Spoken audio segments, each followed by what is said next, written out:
ella está llena de varias concentraciones de neuronas y esos son números. Esos números solamente van a colores para tener una función específica. Siempre que nosotros hablamos de hipotálamo, lo asociamos con algo tecnológico, con algo que está asociado con neuronas. Esta estructura que es un surco, que se llama surco hipotalámico, es el que permite dividir lo que es el tálamo de su hipotálamo. Esa estructura que está en medio es la que hace esa subdivisión. Obviamente es virtual, prácticamente no muestra la porque es difícil la percepción de él, pero se ve una ranura por medio. Y siempre vamos a tener relación con su tercer ventrículo. Veo que esta estructura aquí, que engloba aquí su hipotálamo, a esto se conoce como lámina terminal. Aquí usted tiene el lóbulo frontal. Esos son puntos que van a servir de referencia.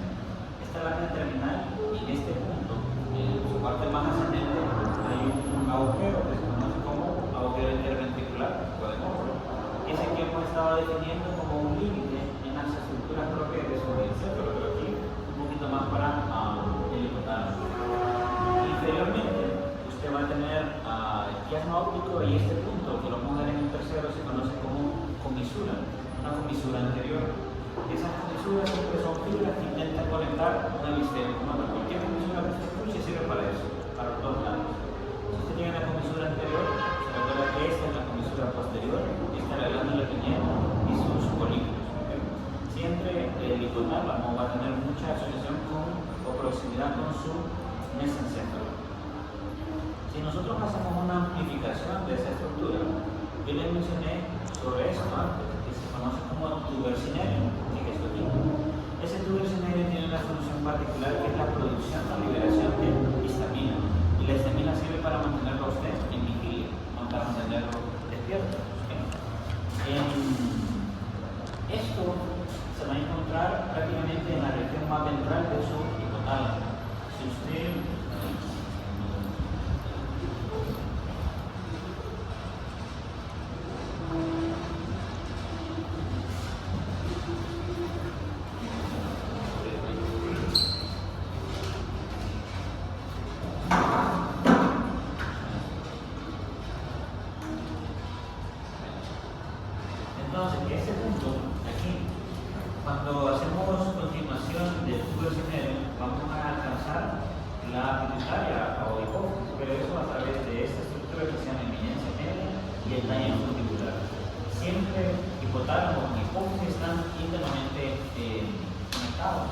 porque se van a producir algunas sustancias de aquí para ser almacenadas en esta parte.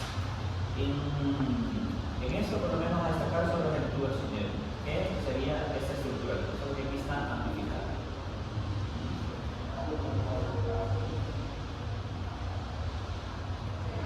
Okay. Ese montón de núcleos que va a formar su hipotálamo, hay un punto que viene desde lóbulo temporal y que forma un arco que se va por arriba y que se llama fornix. Ese fornix es relevante en el hecho de que atraviesa su hipotálamo y va a llegar hasta este punto. Si usted recuerda, esos son los cuerpos mamilares y esos cuerpos mamilares van a tener una conexión con el núcleo anterior del tálamo. Pero ¿recuerdan cómo se llama ese fascículo que conecta al cuerpo mamilar con el núcleo anterior? Si usted le pone el nombre, eso lo llama mamilo talámico, tracto mamilo talámico. Entonces, ese fornix o trígono que son cerrados me va a permitir hacer una división dentro del hipotálamo en una región medial y en una región lateral. No es tan estricto de que todos van a estar en la línea media y lateral, pero siempre lo va a atravesar. Y por consenso se mantiene así, que lo atraviesa y nos permite cómo hacer esa división. Ve que al hipotálamo como tal se intenta hacer subdivisiones para su estudio en regiones y algunos lo clasifican como cuatro. Dentro de esas, nuevamente aquí para ver su hipotálamo, el subhipotalámico, este es la comisión anterior, esta sería la parte del quiasma y esto que es el cuerpo mamilar y esto es un mesencéfalo. Todo esa estructura es un hipotálamo, una estructura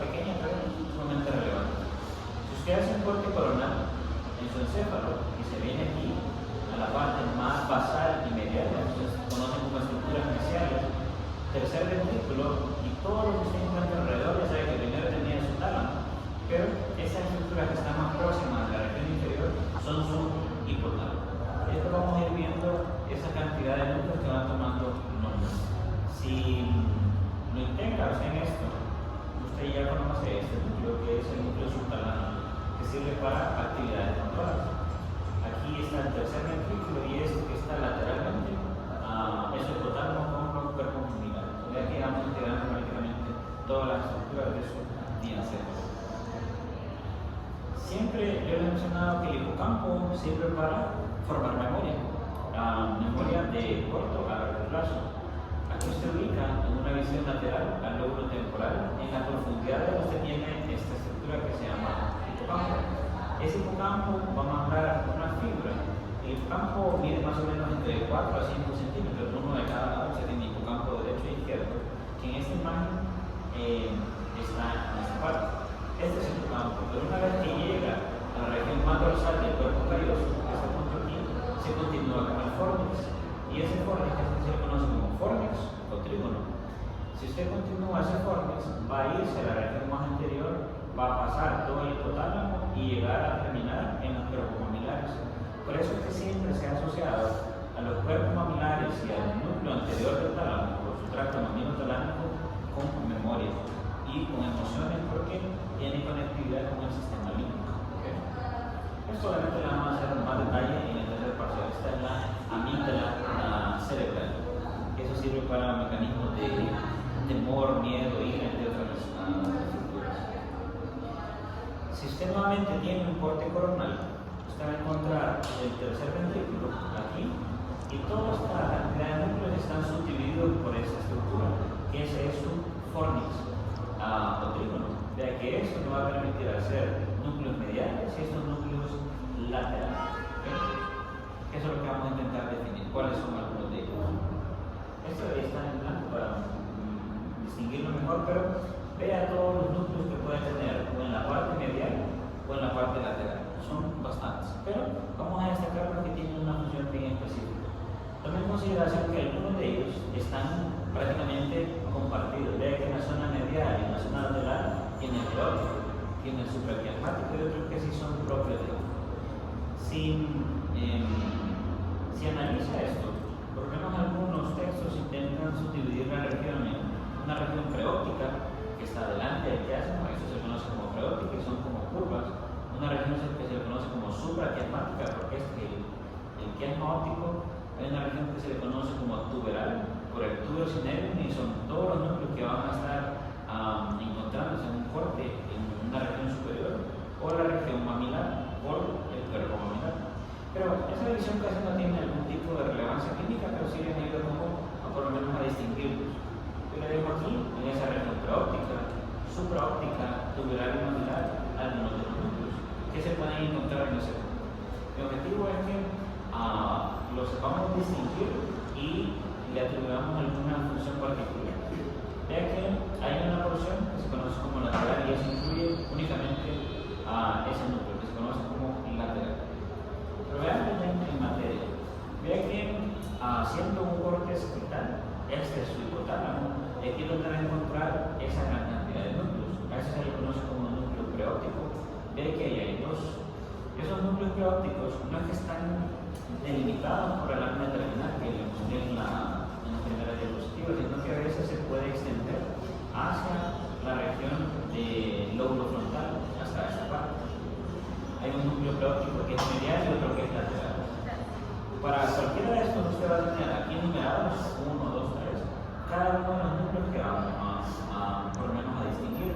Vea que este 2, que se conoce como núcleo paraventricular, es muy importante y prácticamente lo va a escuchar usted a lo largo de toda la carrera. Tenemos el 3, que es el núcleo anterior.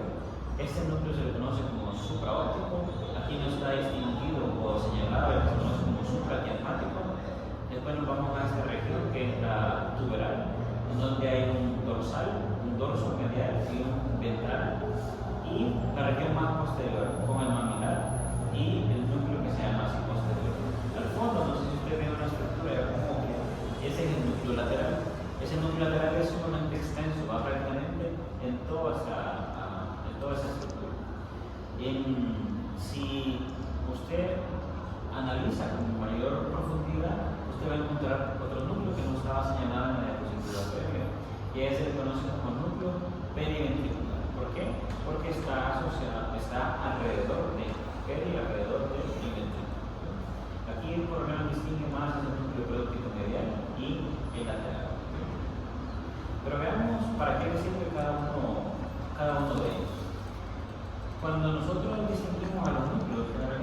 partes anteriores del hipotálamo van a tener una función parasimpática y los núcleos que están más en la región posterior del hipotálamo van a tener una función simpática. En este caso, hablando de lo que le queda señalado, que el núcleo preóptico, tanto el medial como el lateral, tienen una función parasimpática, es decir, que van a activar el sistema nervioso autónomo con la estimulación de glándulas, de procesos digestivos, entre otras cosas. Para eso que le va a servir este núcleo preóptico. Obviamente hay muchas más funciones, pero nosotros lo vamos a encapsular en eso, porque tiene incluso liberación de cada uno de sus núcleos de una hormona específica, como la hormona luteinizante. Si evaluamos ese núcleo, vea que se tiene la lámina terminal, este es un núcleo preóptico y este es otro núcleo preóptico, uno lateral y otro medial, para funciones meramente parasimpáticas. Usted va a ir haciendo su resumen de núcleo y función. Este núcleo, que se conoce como supraóptico y paraventricular, es el que le menciono que siempre lo va a escuchar incluso hasta allá en su formación. Creo que el núcleo supraóptico sirve para la producción de la hormona antidiurética. Como dice, antidiuresis. Diuresis es miccional. Usted utiliza esa hormona antidiurética para mantener voluntariamente y poder ir al baño cada rato. Es lo que le permite hacer eso. Hay varios nombres de esa hormona. Se le conoce también como arginina vasopresina o antidiurética. Esa es producida, vea, es sintetizada por el núcleo supraóptico. Y hay otra que se conoce como el núcleo paraventricular, que esta ya la he escuchado, que se llama oxitocina. Ambas de estas estructuras, de estas hormonas, si usted recuerda ya en la parte de ontogenia, nosotros hablamos de cuando se formaba la hipófisis por el ectodermo y la bolsa de Rathke, había una comunicación entre el estomodero y una parte del encéfalo que se mezclaba y formaba la pituitaria. La parte de la pituitaria o hipófisis posterior es la que permite el almacenamiento de estas dos hormonas. Son sintetizadas tanto en el núcleo paraventricular y supraóptico, antidiurética y oxitocina, pero al final las mandan para que se mantengan en la hipófisis posterior. Cuando llega otra hormona que se llama liberadora, pues ahí se la manda hacia el torrente sanguíneo. Esta estructura, tanto el núcleo supraóptico como paraventricular, sobre todo el supraóptico con esta antidiurética, una vez que es liberada y se llega a almacenar en la hipófisis posterior, se va por el torrente sanguíneo y va a alcanzar a los glomérulos a nivel renal. Aquí se va a tener en los túbulos colectores una porción de esa hormona y va a permitir la reabsorción para que usted no esté orinando y no esté miccionando. Cuando un paciente tiene un daño en este núcleo, sobre todo el núcleo supraóptico que produce la antidiurética, el paciente puede desarrollar esto que se llama diabetes insípida. ¿Usted ha escuchado que la diabetes se caracteriza? Uno, sí, por sus niveles altos de azúcar, de glucosa, pero tiene poliuria, que está caminando a cada rato, tiene polidipsia, que está ingiriendo bebida a cada rato, tiene polifagia, come a cada rato, y tiene pérdida de peso. Todo eso porque la glucosa no llega a penetrar o no entra en la célula por la falta de deficiencia de insulina o por algún mecanismo de resistencia. La acumula y el cuerpo sigue percibiendo de que no está teniendo nutrientes, entonces le da más hambre y el paciente sigue comiendo. Pero como tiene mucho azúcar, cuando hay mucho soluto, eso lo que hace es el cuerpo eliminarlo para hacer esa disolución de tanta osmolaridad. Pues, ¿por qué le menciono esto? Porque en tiempos anteriores, afortunadamente ya no tanto, el paciente se cruzaba con esto, con poliuria, es decir, con mucha orinadera, con mucha micción. Entonces, ahora, por ejemplo, si usted toma una pasta de orina, usted le pone una cinta reactiva y le dice si tiene nivel de glucosa, acetonas, etc. Pero antes le tocaba a la gente probar esa orina y ver si eso estaba, si un paciente tenía diabetes, eso estaba dulce por la glucosa. Entonces, ponían a los de segundo año, pero siempre era para el médico. En aquel momento decía, esto es insípido. Entonces se le dio ese término. Realmente es un término raro porque el paciente no tiene diabetes, pero sí cruzaba con mucha orinadera, con mucha poliuria. Entonces, ahora se conoce como un síndrome de secreción inadecuada de la hormona antidiurética. Pero muchos en muchos textos se le van a encontrar todavía como de B25. Es decir, si un individuo tiene una lesión propia o secreción inadecuada de la antidiurética, puede generarle eso, diabetes insípida, aunque todavía se conoce eso. ¿Okay? Pero eso solo va a ser como un síntoma la poliuria. Ahora, si el paciente tiene una lesión propia del núcleo paraventricular, recuerde que eso lo que sintetiza es oxitocina. La oxitocina sirve para varias cosas. Usted ha escuchado que durante el trabajo de parto, la gente dice que pues tuve dificultad en la pusieron el suero abortivo. El suero abortivo es oxitocina, porque la oxitocina lo que hace es llegar a nivel del biometro de uterino y hace mayor contracción. Entonces favorece el trabajo de parto. Si en términos fisiológicos la paciente por eso es que va teniendo mayor contracción, son más duraderas hasta que se da el proceso de alumbramiento, del parto. Pero si cuando ya sucedió eso y la madre da amamantamiento, esta estimulación de los pezones lo que va a producir es un mecanismo de retroalimentación y hace que con esto se estimule más ese núcleo paraventricular y produzca más oxitocina, y la oxitocina que libere más prolactina para que en los conductos galactófaros se libere la leche materna. Antes, por ejemplo, si está en el servicio social y una señora iba al parto y no había oxitocina, usted a veces lo que le tenía que decir es que se estimulara los pezones, con el objetivo de que eso generara mayor producción de oxitocina. Entonces usted le explica, será que tiene que ser como radio, para los brazos digitales. En general, me dice que se estimulaba y eso producía, si incluso la placenta todavía no había descendido, eso favorecía. ¿Por qué? Porque la oxitocina se liberaba.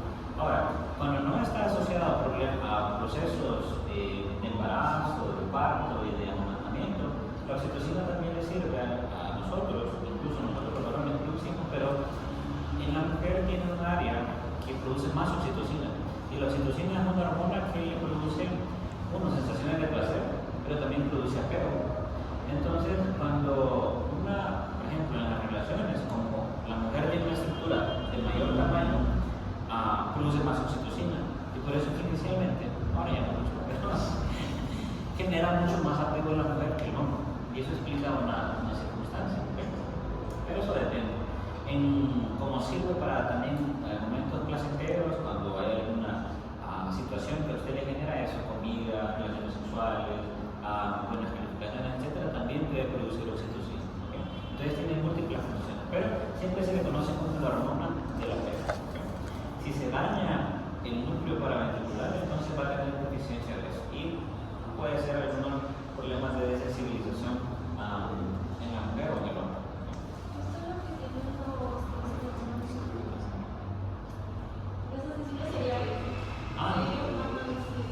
Pues fíjense que con los asesinos seriales como tales, cuando se analiza el encéfalo, pueden haber dos estructuras que se dañan principalmente.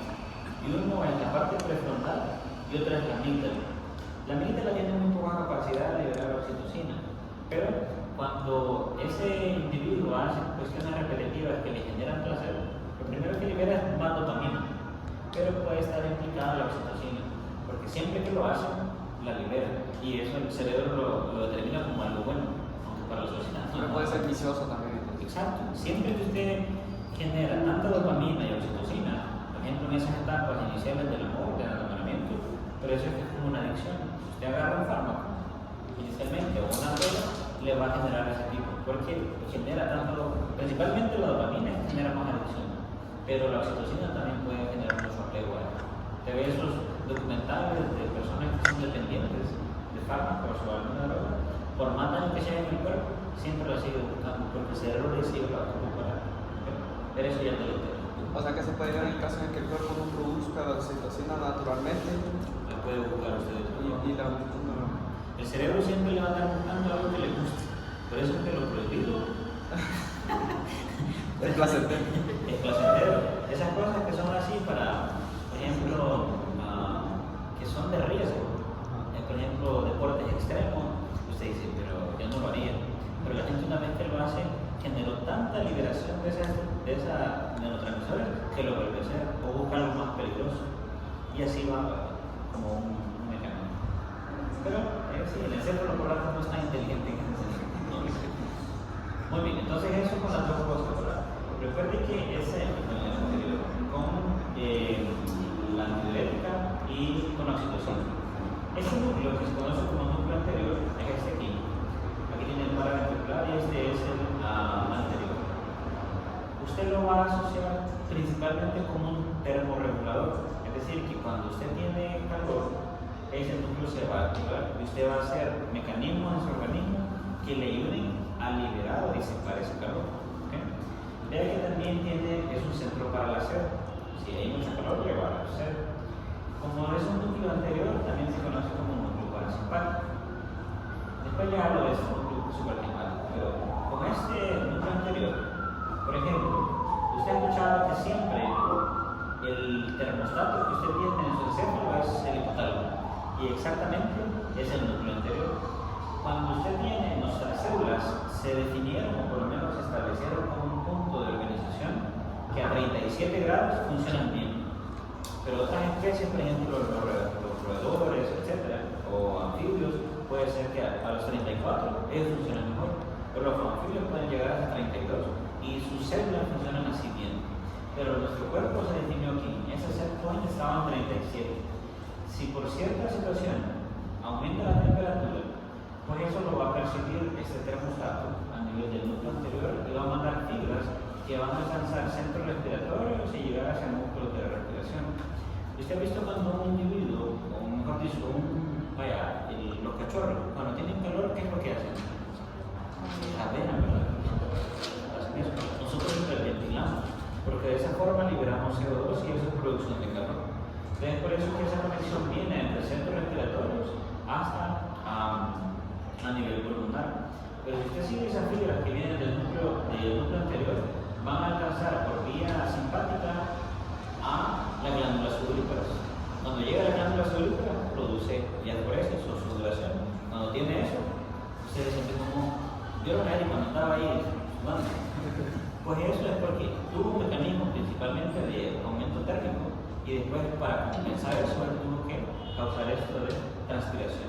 ¿Okay? Se ha visto que después hay un mecanismo que usted queda hasta con escalofrío porque se ha accedido en eso.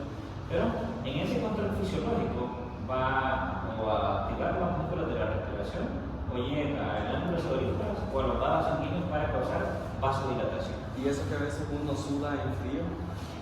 Es que esa sensación, por ejemplo, de sudar en frío, lo que sucede es que usted liberó o activó las glándulas sudoríparas, tiene el sudor, pero una vez que le entra aire, usted siente eso helado porque es un líquido. Entonces eso le da la sensación térmica de que está sudando frío. Ahora, depende, si el paciente siempre que tiene temperaturas muy altas de 38.5 a 39, lo que le va a generar después es escalofrío, que ahí tiene una sensación térmica diferente, pero porque hubo un descenso. Si llegó a 39, usted lo descendió. Y el estar en 39, que usted sentía tanto calor, usted es más sensible a percibir el frío. Entonces, por eso usted dice, estoy sudando helado. En realidad, eso es lo que le quedó de la humedad para esa situación. No es que está sudando frío. Usted solo va a sudar si tiene temperatura elevada, si tiene fiebre. O febrícula de 38, o fiebre de 38.5 para arriba. ¿Okay? Entonces, eso se encarga el núcleo anterior, de forma fisiológica. Ese es un termostato. Ese núcleo que se llama supraquiasmático, la función de él es regular un ciclo de vigilia y sueño. Hay incluso, que hemos hablado con la formación reticular y esta parte del hipotálamo, asociado con esto está este núcleo. Se lo menciona en conjunto porque este que se conoce como ventromedial, vea que nosotros tenemos un dorsal y un ventromedial, pero el que tiene función específica es ese ventromedial. Ese sirve para la saciedad. Es decir, si usted se alimentó ahorita en el almuerzo y usted dijo, estoy satisfecho, llegó un momento donde sus niveles de glucosa dijeron, pues ya me llené, ya no necesito seguir alimentando, porque usted tiene receptores solo para eso. Pero cuando este núcleo está sumamente interconectado con el supraquiasmático, que es el anterior que les mostré, la mayoría, sobre todo en la sección de la 1, cuando se almuerza, usted a lo largo del día va concentrando una sustancia que se llama adenosina.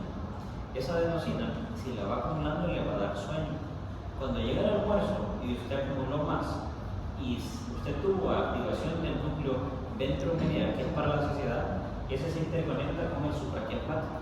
Por eso es que usted después del almuerzo El mal del cuerpo. tiene nada más del cuerpo. Usted le da sueño. No es justificación, ¿no? Pero en general va a tener esa somnolencia. Yo sé, a ustedes les comentaba que cuando hablaba, realmente se tiene una siesta después del almuerzo para recuperar. Por lo menos tener ese periodo de 30 minutos y después estar reactivado. Porque si no lo hace, ¿qué es lo que hace el individuo? Que toma café o una bebida de presión. Generalmente el café lo que disminuye es la adenosina. Entonces por eso es que puede tener más el sistema dirigílico. Y ese mismo es el que da la ganas de comer azúcar después de almorzar. Que a veces uno siempre dice, estoy lleno, pero todavía me cabe el postre. Algo de eso. Tenemos otro núcleo que es para el hambre. Entonces, este es para la saciedad. Para decirle a usted, pues ya está satisfecho. Pero si usted tiene un deseo adicional, eso puede ser voluntario o porque su núcleo, que se llama lateral, le está diciendo que no queda todavía, le falta un complemento. Recuerden que usted tiene osmoreceptores. ¿Qué quiere decir eso? Que tiene nivel de glucosa que le dicen, pues ya es suficiente. Ahora, si usted quiere seguir, ya es otra cosa adicional. Pero puede ser tolerable y eso es lo que lo activa son dos cosas. Aquí hay una asociación entre que supraquiasmático sobre es para vigilia y sueño. Pero el ventromedial, este otro aquí, es para la saciedad. Y hay otro que ya le voy a mostrar más adelante que es el lateral. Pero aprovechando aquí, usted tiene cerca del tubo del cinerio otro que se relaciona con la conducta emocional de actividad endorfina. Y ese se le conoce como núcleo arqueado. Ese, pues sus términos son bien claros para las emociones y para la actividad endorfina. Siempre la regulación. En la imagen que le coloqué de esto, aquí no tiene ni el supraquiasmático ni el funicular o arqueado. Fíjense que lo tiene este punto. Siempre en la zona del tubo del cinerio. ¿Qué más? Tenemos ese núcleo mamilar que ya lo hemos venido mencionando desde el mesencéfalo, que se encuentra aquí. Y aquí está el tracto mamilo-talámico, por esa conexión que tiene con su forma, que es que va a participar en la conducta emocional y memoria reciente. Ahora, si usted tiene que el núcleo anterior sirve como un termorregulador, usted va a tener, y aquel se activa por el calor, usted va a tener uno que se va a activar por el frío. Entonces usted tiene dos núcleos termorreguladores, el anterior y el posterior. El anterior que es para el calor, o se activa por el calor, y este que es por el frío.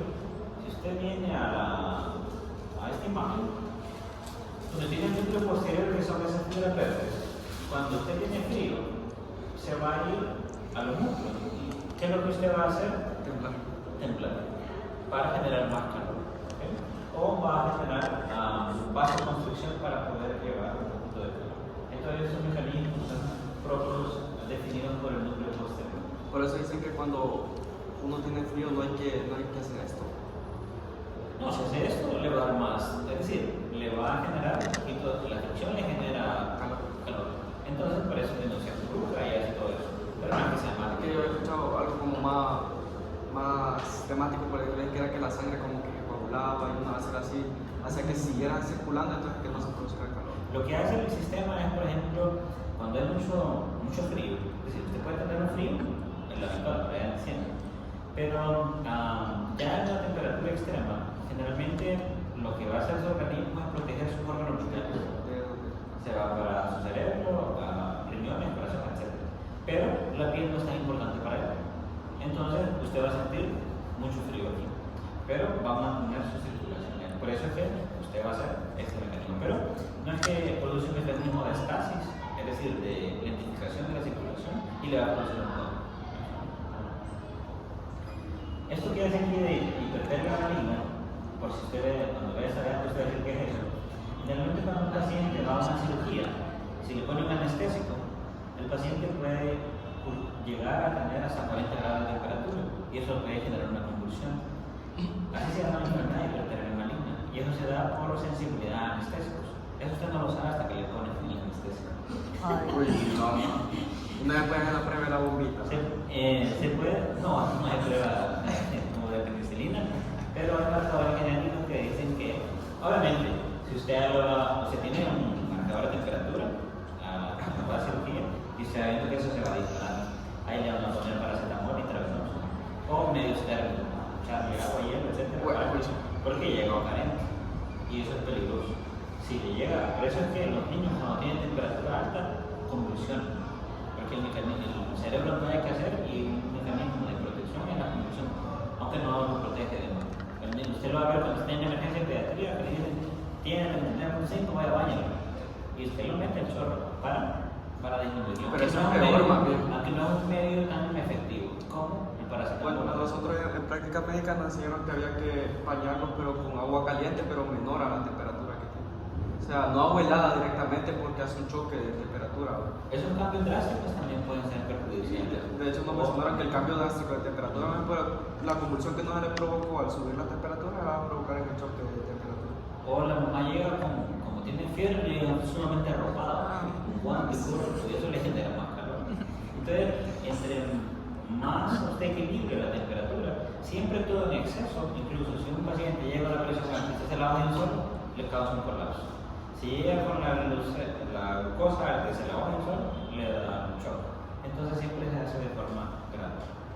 Doctor, ¿y por qué se dan esos alucinaciones febriles que dicen sueños febriles? Es porque las células que usted tiene, sus neuronas, generalmente a sus 37 grados están funcionando bien, pero usted les causa una distorsión. Cuando llegan a 39, hace que haya hiperactividad. Y eso, es decir, más generación de potencial de tensión, genera más dopamina y genera más glutamato. Entonces el paciente puede que tenga alucinaciones. Si tiene exceso de dopamina, puede generar alucinaciones. Es por eso. Muy bien.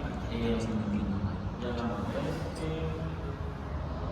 Ok, ese núcleo que para el póster que decía Jonathan, ese se conoce como núcleo lateral y ese que está en verde a todo, que es el de mayor extensión, al igual que el periventricular. Sus funciones es para el hambre y otro como un centro para la sed. Ve que para la sed eso también tiene el anterior, o sea, tiene dos centros para control de chi. Una cosa es tener hambre y otra cosa llegar a la saciedad.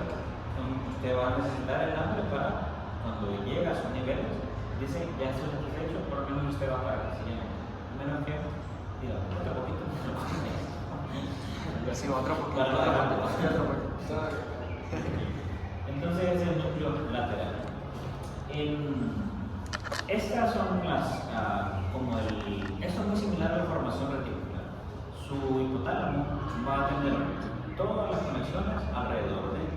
O sea, que está con la misma formación reticular, va a tener con la médula espinal y con el mismo tálamo porque está sumamente próximo por estos fascículos. Hay algunos fascículos que no lo vimos, que son para cada núcleo entre el tálamo y el hipotálamo.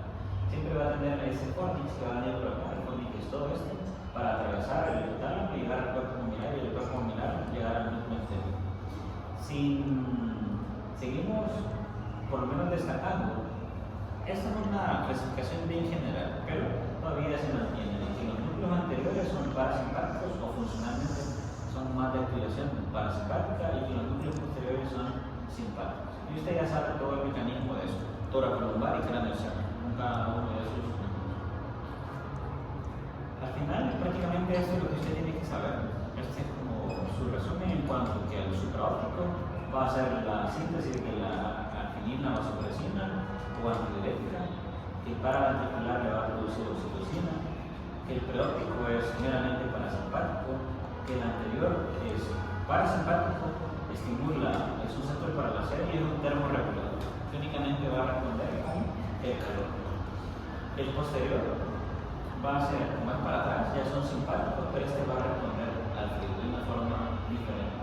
El lateral es para el hambre y también para la sed, ya que la sed tenemos este y el anterior. El ventromedial es únicamente para la saciedad, el supraquiasmático para ciclos circadianos, tanto de vigilia y sueño, de mamilar memoria y conducta emocional, y el arqueado para actividad endocrina. Ve que dentro de ellos, nosotros yo te menciono algunos que tienen que ver con regulación de la actividad sexual, porque son núcleos bien específicos. Dentro de esos, así como cuando yo la vi en el asta dorsal, que hay el núcleo de la sustancia gelatinosa, el propio, el dorsal, entre ellos hay neuronas en el hipotálamo, que se pueden tener una función específica para ese control endocrino. Vean todas las aferencias que puede recibir su hipotálamo. aferencias somáticas viscerales, esto es del libro, ¿verdad? Fibras aferentes visuales, aferentes olfatorias, por esta conectividad aquí, cortes hipotalámicas, hipocampo-talámicas, infinidad. Una gran cantidad de fibras que prácticamente se va a confundir con todos esos nombres. Amígdala hipotalámica, que no la hemos visto, es lo que mencionaba antes, sobre todo por la parte de las emociones, y esa que tiene que ver con los núcleos de la base. Si usted destaca las referencias, vea que tenemos ese fascículo mamilo talámico, este mamilo tegmental, y después como que se cansaron aquí. Porque realmente agarra para todo, así como la formación reticular. Recibe, pero también tiene que mandar esas referencias. Algo que sí es importante a destacar en esta estructura es que el hipotálamo se va a conectar con su pituitaria y hipófisis a través de dos vías. Uno, vías nerviosas y otro a través de vasos sanguíneos. Cuando le hace a través de vías nerviosas hay un tracto o fascículo que se conoce como hipotálamo hipoficial. Y eso va a tener únicamente con dos estructuras. Una que es el supraóptico para la antidiurética y otro que es el paraventricular con la oxitocina. A nivel de vasos sanguíneos, nosotros tenemos un sistema que se llama corte hipoficial. Veámoslo aquí en más detalle. Estas fibras que van desde los núcleos paraventricular y supraóptico van a hacer esa síntesis, pero se va a movilizar anteriormente para que se almacene en hipófisis posterior. Pero nosotros también ocupamos ese sistema corte hipoficial, usted lo ve aquí en mayor detalle. Vea la cantidad de vasos y penachos que usted va a tener para poder distribuir todo ese hormona. Usted tiene dentro del hipotálamo una serie de estructuras que incluso usted la tiene que ver en detalle en fisiología, van a hacer una producción o síntesis y después mandarla por esos vasos sanguíneos hacia la hipófisis anterior y después por el torrente sanguíneo hacia el resto del cuerpo. Esto generalmente viene por esta arteria carotídea interna y principalmente por la arteria hipoficial superior. Si usted, cuando entre en detalle, usted puede tener con cada punto del hipotálamo producción de liberación de estimulante de la adrenal, de la corticotropina, estimulante de la folícula estimulante, la luteína, estimulante de la tiroides, de la hormona del crecimiento, y así un montón de series hormonales. Igual va a tener algunas que son inhibidoras, como la hormona inhibidora del crecimiento somatostatina. Para cada una de esas estructuras, usted tiene un grupo de neuronas que se encarga de hacer esa liberación. Incluso esos núcleos que hemos visto, así como yo los destaqué con una función específica, también pueden participar en ese tipo de liberación. Pero para facilitarle a usted el entendimiento, pues tiene que, si se le consulta sobre funciones del hipotálamo, usted puede hacer control autonómico, control endocrino, neurosecreción, regulación de la temperatura, emoción y comportamiento, por las conexiones del sistema límbico o ritmo circadiano, sobre todo por un núcleo supraquiasmático. Todo eso va a estar relacionado con las funciones de su hipotálamo.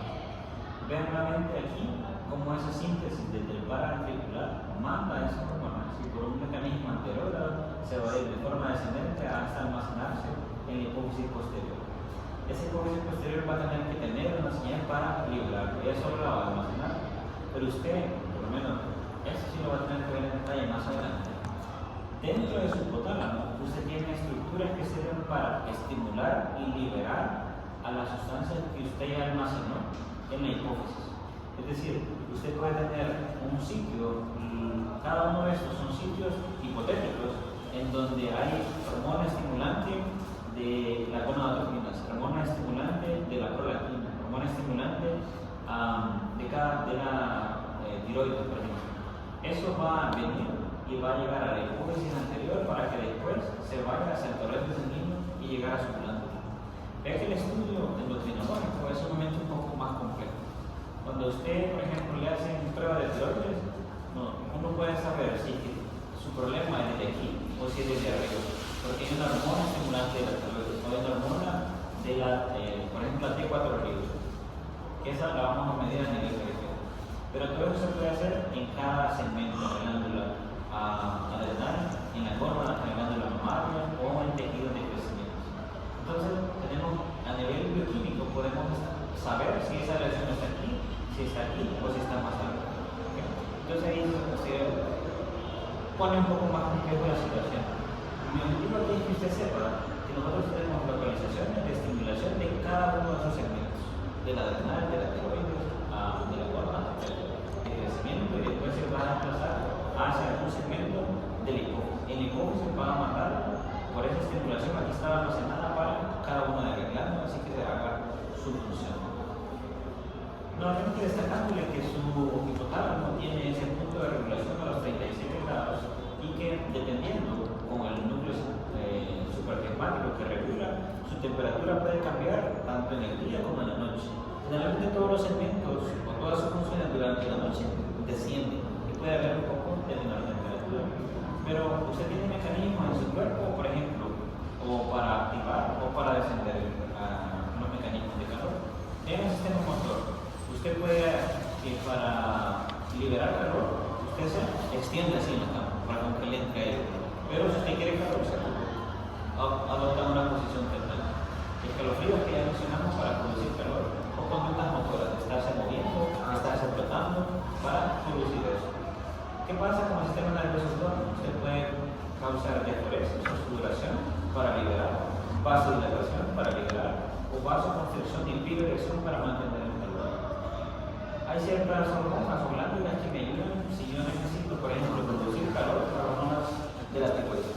Usted ha escuchado a los pacientes que tienen hipertiroidismo o hipotiroidismo. El hipertiroideo puede estar con mucho calor en un ambiente que está con frío. O el hipotiroideo incluso tener mucho frío en un ambiente que está a 40 grados. Entonces ya son alteraciones propias en esos sistemas. Pero todo va a estar relacionado con esta zona del hipotálamo anterior o del núcleo, mejor dicho, anterior y posterior. Una destrucción de esto del hipotálamo anterior le va a llevar a aumento y eso puede ser hipertermia. Si tiene una destrucción del posterior va a llevar a descenso y eso es hipotermia. Vea con el control de la sed. Si usted está privado de agua, de ingesta de líquidos, eso va a generar hipovolemia. Volemia es disminución del volumen sanguíneo. Entonces usted puede activar los dos sistemas, uno a nivel renal para reabsorber, o otro activar los osmos y vasoreceptores que tiene en los diferentes vasos sanguíneos. Eso va a activar el nervio vagal, el sistema nervioso central, sobre todo el autónomo, y va a llegar hacia los centros de la sede, el anterior y el lateral, y usted puede ingerir eso. Muy bien. Por el contrario, si usted para mecanismos de alimentación, usted comió, va a llegar al centro de la saciedad, que es el núcleo ventromedial. Una vez que usted tiene esto, ya no va a seguir estimulando al núcleo lateral, que es el núcleo que le permite sentir o la percepción de hambre. Y con eso va a disminuir el apetito. Ahora, esto es lo fisiológico, pero un individuo puede tener estas dos cosas. Si un individuo, por lo menos en ese caso, a ese gatito se le lesionó el centro de la saciedad, el núcleo ventromedial, por más que coma, él no va a sentir saciedad, va a seguir alimentándose. Caso contrario, si a un individuo por alguna razón se le lesionó el núcleo lateral, que es del hambre, por más que le ponga lo que más le gusta, no va a comer, no va a tener apetito. Obviamente eso le va a llevar a consecuencias así como va a ser caquético, hiporéxico, etc. Ahora, un tumor también puede llevar a ese paciente a causar ese tipo de lesiones, sobre todo ahí en la parte hipotálamica de los núcleos laterales. Obviamente hay unas situaciones que son psiquiátricas, ¿verdad? Como hiporexia o bulimia, que ya es producirse o infligirse vómitos para no absorber esos nutrientes. Y eso generarle pérdida de peso o entrar en un patrón de belleza que hay que ser tratado. Esto es una información adicional que se llama síndrome de Klein-Levin. No es Calvin Klein, ¿verdad? Eso es Klein-Levin esa parte. Pero luego también se le conoce como el síndrome de la bella durmiente. Vea esto, y si usted se identifica con eso, pues es un problema. Porque este paciente, o los que ocurren con esta enfermedad, tienen una somnolencia diurna excesiva. Pasan sentándose y durmiendo. Ve que generalmente van a pasar casi 20 horas durmiendo. Yo no sé cuánto ha sido la maratónica que usted ha tenido durmiendo. ¿Qué semana usted quedó? Tenía exámenes y dijo, fin de semana para recuperar. 10 horas. ¿Verdad que es lo máximo? Y puede ser el mismo cuerpo con Mi hija adolescente dormí como 18 horas. No, yo no paso más de 10. Yo sí ya me despertaba automáticamente con el reloj. Pero, por ejemplo, estos pacientes no es de un día, es que pasan todos los días haciendo eso. Obviamente no es solo somnolencia, se acompaña de hambre, sed, inestabilidad, alteraciones psiquiátricas. Pero lo que se encuentra en esos pacientes es que generalmente se lesionaron los núcleos laterales. Y obviamente se hace una resonancia y se ve. Yo siempre les hablaba como de la narcolepsia como tal, que es una enfermedad propia de sueño en donde el paciente se sienta y se duerme. Va, come, se duerme. Pero tiene otro síntoma que se llama cataplexia, que el paciente generalmente tuvo una emoción, algo así que le alegró o no, y se desvanece y hace una contracción. Entonces, tiene que tener esos síntomas para hacer narcolepsia. Yo les comentaba a una paciente que se estaba estudiando por somnolencia excesiva diurna, pero que, o sea, que estudiante de medicina. Entonces, llegaba tarde a las salas, para estudiar tenía problemas, cuando tenía trabajos grupales, pues nadie quería estar con ella. Pero es una situación que esto se lo producía. Obviamente eso le llevó a ansiedad, depresión, tal vez si se hubiese, eso venía desde edades más tempranas, pero si se hubiese intentado identificar adecuadamente, porque los tratamientos son solo psicoestimulantes, son incluso anfetaminas para mantenerla despierta. Es muy frecuente incluso en la carrera que muchos estudiantes me digan, fíjate que yo tomo esto, es un medicamento que ayuda a mantenerse despierto, porque se utilizan para trastorno de atención y hiperactividad, o incluso para que sean modafinil o metilfenidato, etc. O la tendencia a utilizar energizantes o cafeína. Pero llega un momento en donde prácticamente eso ya no le hace efecto. ¿Okay? Prácticamente esos pacientes pasan durmiéndose cada vez. ¿Okay? Eso es una enfermedad un poco más seria. Quiero que vean esa imagen, tanto en el corte sagital como en el coronal. Ahí en la flecha él está dando pues que algo no está bien. Recuerden que el hipotálamo como tal se ve así sin ninguna masa.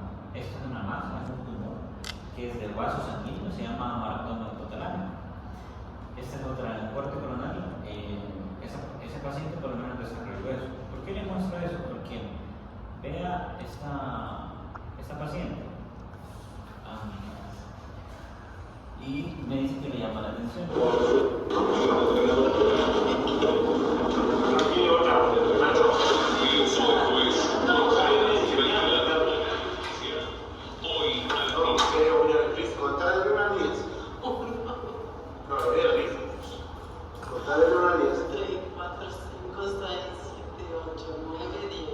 ¿Qué pasó?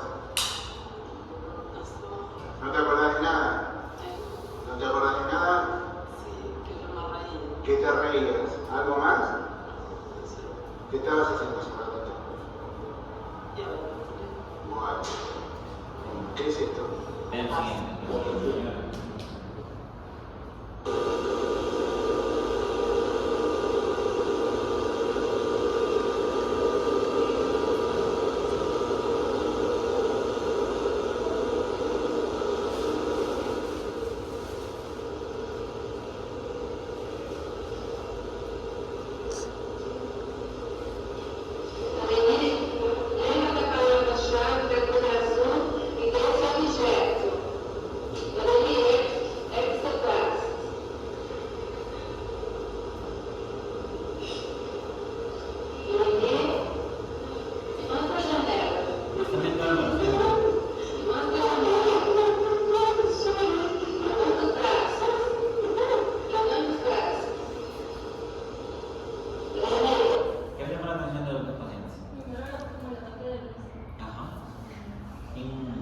Generalmente esa paciente,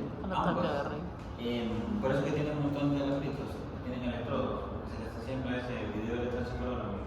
La paciente llegaba porque decía, fíjese que me río de la nada, y son carcajadas. No sé si ustedes vieron de Joker, el Guasón, que él tenía una carcajada incontrolable, pero incluso a veces con sentimiento y con dolor. Entonces hay dos tipos de crisis. Dacro significa lágrima, y hielo significa risa. Entonces esa paciente está con monitoreo y después de un tiempo de estarse riendo tiene una convulsión. Y eso generalmente es generado por un hematoma hipotalámico. No es patognomónico, es decir, que no siempre que tenga un hematoma va a tener ese tipo de características. Pero la señora comenzó con eso más de los 35 años y comenzaba a reírse, solo que eran episodios cortos. Y pero vea ella de edad más adulta, llegó como a los 54 años, pero porque ya tenía convulsiones. Entonces, eso no es muy frecuente. Esto es más un trastorno neurológico y el otro es un trastorno psiquiátrico. Esa risa es incontrolable. Es decir, usted puede estar, se acordó de algo, usted se rió, pero eso es normal. No es que tiene un hematoma, ¿no? Pero sin ninguna causa aparente. Por eso le preguntaba a la señora, ¿qué estaban haciendo? ¿Qué estaban pensando? Nada. Y comenzaba a reírse incontrolable. Entonces eso sí ya es algo problemático. Obviamente eso es quirúrgico, se retira ese hematoma y después la paciente puede quedar sin ningún problema, ¿no? Incluso con fármaco. Pero eso sale, o por lo menos si ustedes lo escuchan, ese hematoma puede dar algunos de esos síntomas. ¿Okay? Incluso dolor de cabeza, no necesariamente le van a dar convulsión. Pero nosotros en el área siempre vemos que tiene ese tipo de crisis epilépticas, dacrísticas o gelásticas. Muy bien. ¿Preguntas? Bueno, ya terminamos las temáticas.